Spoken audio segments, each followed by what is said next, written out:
بسم اللہ الرحمن الرحیم۔ واو اور قالا کہا، لہم ان سے،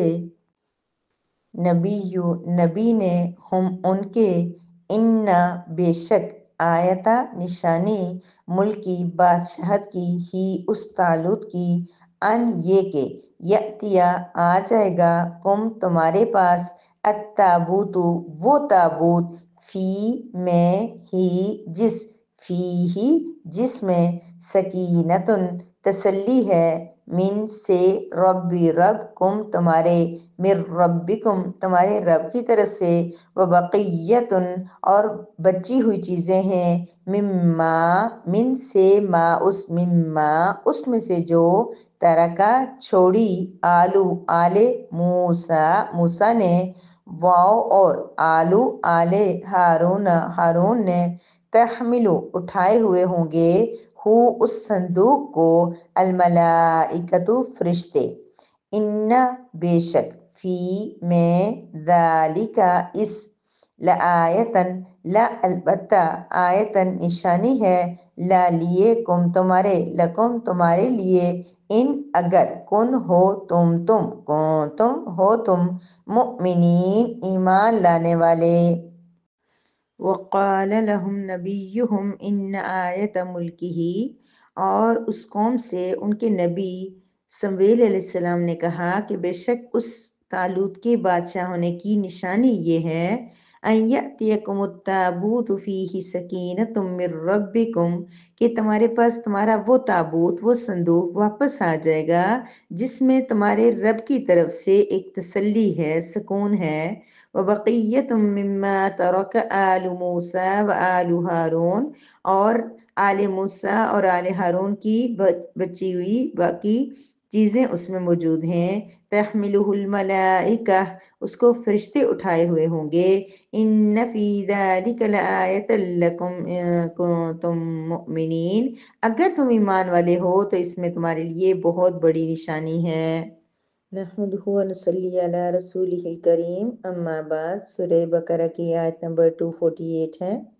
جس میں جو گزشتہ چند آیات سے ایک واقعہ چل رہا ہے بنی اسرائیل کا، اسی کی مزید تفصیل بیان فرمائی گئی ہے۔ اللہ رب العزت یہ واقعات ہمیں اس لیے سنا رہے ہیں کہ ہمیں ان سے عبرت حاصل کرنی چاہیے، ہمیں اپنا رویہ ان سے ڈیفرنٹ رکھنا چاہیے، ہماری عادات، ہمارا طرز عمل ان سے الگ ہونا چاہیے۔ بنی اسرائیل کو اللہ رب العزت نے بہت فتوحات دی، بہت نصرت دی، بہت انبیاء دیے، اور بہت بلندی سربلندی عزت دی، کس پستی سے نکال کے جب فرعون کے دور میں وہ بالکل غلامی والی زندگی گزار رہے تھے، اللہ رب العزت نے ان کو عروج نصیب فرمایا۔ لیکن بعد میں ایسا ہوا کہ جب موسیٰ علیہ السلام کی وفات کے بعد سلیمان علیہ السلام وغیرہ آئے، اور ان کے، نہیں، سلیمان علیہ السلام بعد میں آئیں گے، تو حضرت موسیٰ علیہ السلام کے بعد پھر ان لوگوں نے اپنے عادات رویے واپس وہی جو خراب کر دیے، اور اپنا جہاد بھی چھوڑ دیا، اور اللہ رب العزت کے جو عبادات وغیرہ کا حق تھا وہ بھی ادا نہیں کرتے، تو اللہ رب العزت کی طرف سے ان کے اندر بزدلی آ گئی، اور پھر کیا ہوا کہ جالوت نے جب حملہ کیا تو وہ ان کے جو نا عورتوں کو اور بچوں کو قیدی بنا دیا، مرد ان کے بھاگ گئے، اور وہ جو ایک صندوق تھا ان کا، جو بنی اسرائیل کی ایک بہت بڑی نشانی ہے وہ صندوق، اور اس نشانی کے اندر جو ہے وہ حضرت موسیٰ علیہ السلام اور ہارون علیہ السلام کی کچھ نشانیاں، اس میں خاص طور پہ تورات کی جو تختیاں تھی وہ ہیں، اور ان کے کچھ نبی موسیٰ علیہ السلام کی جو خاص کچھ عصا وغیرہ، یہ اس طرح کی کچھ چیزیں یادگار کے طور پر اس میں موجود تھی، اور اس کے بہت متبرک سمجھتے تھے، جس طرح ہمیں خانہ کعبہ سے انسیت ہے، لگاؤ ہے، ہم اسے ابراہیم علیہ السلام کی نشانی سمجھتے ہیں، حضرت محمد صلی اللہ علیہ وسلم کی، اسی طرح یہ لوگ بھی اس صندوق کو بہت زیادہ امپورٹنس دیتے تھے، اور یہاں تک کہ اس کو سامنے رکھے ہوئے عبادت گاہ میں عبادت کرتے تھے۔ اور دوسرا یہ کہ تسلی، اللہ رب العزت نے بھی فرما دیا تھا کہ سکینت من ربکم، اس میں ہماری رب کی طرف سے تسلی ہے، سکینت ہے، یعنی اللہ رب العزت نے ان کی تسلی کا ایک اس کو ذریعہ بنایا ہوا تھا کہ ہمارے نبی تو موجود نہیں ہے لیکن ان کی چیز ہمارے درمیان موجود ہے، تو بڑی ان کو ڈھارس ہوتی تھی۔ لیکن جب جالوت نے حملہ کیا تو وہ جب باقی ان کا توڑ پھوڑ کی نقصان کیا، لیکن وہ ساتھ یہ صندوق بھی یہاں سے لے کے چلے گئے، جس کی وجہ سے بنی اسرائیل کی رہی سہی جو ہمت ہے وہ بھی ٹوٹ گئی، کیونکہ یہ صندوق ان کے لیے بہت زیادہ امپورٹنٹ ہوتا تھا۔ جب بھی یہ جنگ میں جاتے تھے تو اس صندوق کو اپنے سامنے رکھتے تھے تو ہمیشہ ان کو فتح نصیب ہوتی تھی۔ اب ان کے ذہنوں میں یہ چیز بیٹھ گئی کہ اب صندوق پاس نہیں ہے، اب ہم کچھ بھی کر لیں ہمیں فتح نصیب نہیں ہوگی۔ تو جب ان کے نبی نے سمیل علیہ السلام نے ان کو یہ بتایا کہ اللہ رب العزت ایک طالوت کو تمہارا بادشاہ مقرر کیا، تو پہلے تو انہوں نے یہ اعتراض کیا تھا کہ کیسے وہ بادشاہ بن سکتا ہے، اس کے پاس تو مال و دولت ہی نہیں ہے، کچھ بھی نہیں ہے، نہ کوئی پرسنالٹی ہے اس کی۔ تو اللہ رب العزت نے پھر انہوں نے نبی نے سمجھایا تھا کہ اللہ کا معاملہ ہے، اللہ رب العزت کی مرضی، وہ جس کو نبی بنا دے۔ تو پھر انہوں نے یہ کہا کہ اب اچھا ٹھیک ہے یہ طالوت ہے لیکن ہمیں یقین نہیں آ رہا، جیسے کہ بنی اسرائیل آپ کو پتا نا موسیٰ علیہ السلام نے کتنا ان کو خود موجود ہوتے ہوئے سمجھایا، تو کہنے لگے نہیں ہم اللہ کو جب تک آنکھوں کے سامنے نہ دیکھ لیں ہم نہیں مانیں گے۔ تو یہ وہی روش تھی ان کی، کہنے لگے ہمیں یقین نہیں آئے گا، ہمیں بھروسہ نہیں ہے، اب تھوڑا سا ہمیں ہماری تسلی کروا دیں، کوئی نشانی دکھا دیں۔ تو پھر اللہ رب العزت کی طرف سے حکم ہوا کہ جو تابوت، جو صندوق جس کی تم لوگ اتنا پریشان ہو، وہ تابوت تمہیں واپس مل جائے گا۔ تابوت کا یہ ہوا کہ جب وہ لوگ لے گئے، شروع میں تو انہوں نے رکھا آرام سے، لیکن جب اللہ کا حکم اب واپس آ گیا کہ بنی اسرائیل کو تابوت لوٹا دیا جائے، تو وہ جہاں پر وہ جس شہر کے اندر وہ صندوق رکھتے وہاں پہ کوئی وبا پھیل جاتی، کبھی کوئی گلٹیوں کی بیماری تھی، کبھی چوہوں کی آ جاتی، کبھی کچھ نقصان ہو جاتا، کبھی کچھ جو ہے نا ان کے بھوت اوندے منہ گرے ہوتے، کبھی کچھ اس طرح، تو بہت زیادہ وہ لوگ پریشان، 5 شہر ان کے تباہ و برباد ہو گئے، 5 شہر ان کے اس وجہ سے کہ جس شہر میں وہ صندوق رکھتے وہاں سب کچھ ختم ہو جاتا۔ تو پھر ہر گھبرا کر ان لوگوں نے جو ہے وہ ایک خچر وغیرہ کے اوپر اس کو سوار کیا، بیلوں کے اوپر سوار کر کے ان کو ہانک دیا کہ جہاں مرضی ہے جائیں۔ تو اللہ رب العزت کی مدد سے فرشتے آئے اور ان کو ہانک کر جو حضرت طالوت علیہ السلام کے طالوت کے دروازے پہ چھوڑ کے چلے گئے۔ اچھا جب یہ ضروری نہیں ہے کہ وہ حجر پہ ہی سوار ہوا، یہ ایک روایت ہے، جبکہ قرآن کریم میں اللہ رب العزت فرما رہے ہیں کہ تحملہ الملائکہ، فرشتے اٹھائے ہوئے، تو ہو سکتا ہے فرشتے ڈائریکٹ اس کو صندوق کو ان کے کسی جگہ سے اٹھا کے لے کے آگے ہو سکتا ہے کہ انہوں نے باقی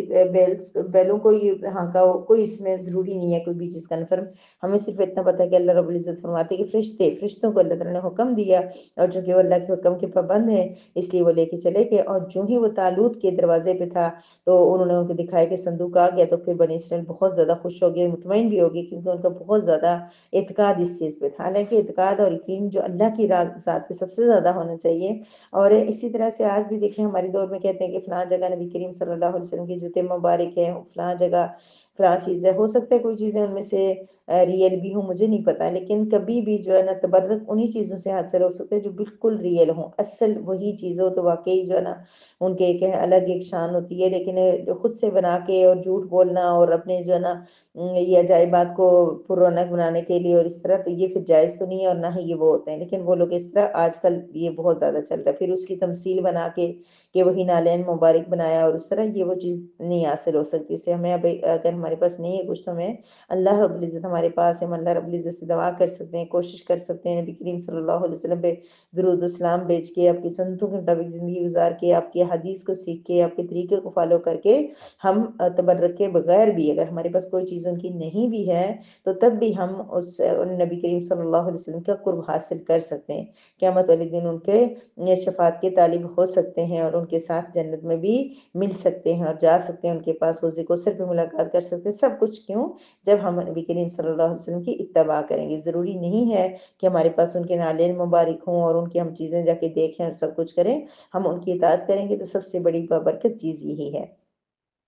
اللہ رب العزت فرما رہے ہیں کہ وقال لهم نبیہم، ان لوگوں سے یعنی وہ جو قوم تھی، اچھی طرح ترجمے کو اور مفہوم کو سمجھیں، باقی ہمیں نہ ہی اتنی تفسیر آتی ہے نہ اتنی سمجھ ہے، لیکن مفہوم کلیئر ہونا بہت ضروری ہے۔ اگر کسی بھی آیت مبارکہ کا مفہوم کلیئر نہیں ہوتا تو آپ مجھ سے پوچھ سکتے ہیں تاکہ میں اس کو دوبارہ ایکسپلین کرنے کی کوشش کروں۔ اللہ رب العزت صحیح سمجھنے کی، سمجھانے کی اور عمل کرنے کی توفیق عطا فرمائے۔ اللہ رب العزت فرماتے ہیں کہ اس بادشاہ کی نشانی یہ ہوگی، کس اللہ نے اس نبی کو سکے ذریعے کروایا، کہا ان سے ان کے نبی نے، یعنی اللہ نے نبی کو بتایا، نبی نے اس قوم کو بتایا کہ اس طالوت کے بادشاہ ہونے کی نشانی یہ ہے کہ تمہارے پاس وہ تابوت جس میں تمہارے رب کی طرف سے تسلی ہے، سکون ہے، اطمینان ہے، اللہ رب العزت نے ان کے دل میں ڈالا ہے۔ ہمیں کیسے جا کے سکون ملتا ہے؟ ہم کتنا تڑپتے ہیں عمرہ حج کرنے کے لیے، اللہ پاک آپ کو اور مجھے لے کے جائے، تو یہ سکینت اللہ رب العزت نے ان کی طرف ڈالی، تو تمہارے لیے تسلی ہے، تو وہ تابوت تمہیں مل جائے گا جس میں موسیٰ علیہ السلام اور ہارون علیہ السلام کی آل کی جو چیزیں نشانیاں تمہارے لیے لیے پڑی ہوں گی۔ آج بھی کہتے ہیں کہ یہ جو تابوت ہے نا، یہ مسجد اقصی جو ہے وہ اس کے ہیکل سلیمانی ہے، اس کے نیچے جو ہے دبا ہوا ہے، پتہ نہیں کیا جنگ ہوئی تھی اور اس میں جو ہے نا انہوں نے اس کے اندر دبا دیا تھا، اسی وجہ سے جو ہے نا یہودی جو ہے یہ مسجد اقصی پہ حملہ کرنے کا جو ایک بڑا جواز ان کا یہی ہے کہ وہ چاہتے ہیں کہ مسجد اقصی ہماری ہے اور یہاں پر ہم لوگ تابوت بھی ہم نے حاصل کرنا ہے، اور مسلمان جو ہے وہ ان کا ایک اٹیچمنٹ ہے مسجد اقصی کے ساتھ الگ ہے، اور یہ سارا معاملہ چل رہا ہے۔ تو اللہ رب العزت جو ہے وہ بہتر جانتے ہیں، اور اللہ رب العزت بہتر اور صحیح حق پہ کام کرنے والوں کی اللہ تعالیٰ مدد و نصرت فرمائے۔ اللہ تعالیٰ ہمارے فلسطین کے مسلمانوں کو مسجد اقصی اور ہمارے آ جائے ان کے پاس، اور اللہ رب العزت ان کی سارے مسائل اور پریشانی دور فرمائے، اور اللہ پاک ان کی مدد فرمائے۔ تو فرمایا کہ آل ہارون تحمل آل ہارون کی نشانیاں ہوں گی، تحملہ الملائکہ، فرشتے اٹھائے ہوں گے، جیسے میں نے بتایا کہ اللہ رب العزت نے فرشتے کہا تو ہمیں یہ یقین رکھنا ہوگا کہ وہ فرشتوں نے ہی پہنچایا، جس بھی ذریعے سے، جس بھی طریقے سے۔ اللہ رب العزت ہمارا کہ اس بات میں تمہارے لیے بہت بڑی نشانی ہے۔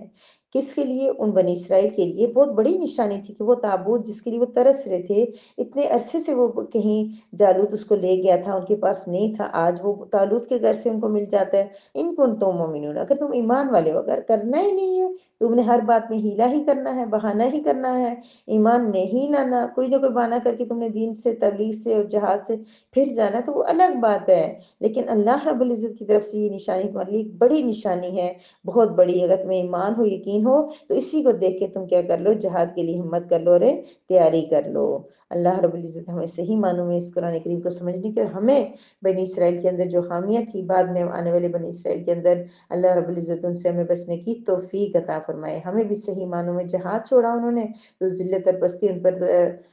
جو ثبت ہو گئی، اور آج ہمارا بھی یہی حال ہے، ہم لوگ جہاد چھوڑ چکے ہیں، اللہ رب العزت کو راضی کرنے کی جو طریقے وہ ہم سے دور ہو گئے، تو ہمارا حال بھی ان سے برابر برابر ہی ہوگا۔ اللہ تبارک و تعالیٰ ہی ہمیں معاف کرنے والے اور صحیح راہ پر چلانے والے ہیں۔ وآخر دعوانا ان الحمد للہ رب العالمین۔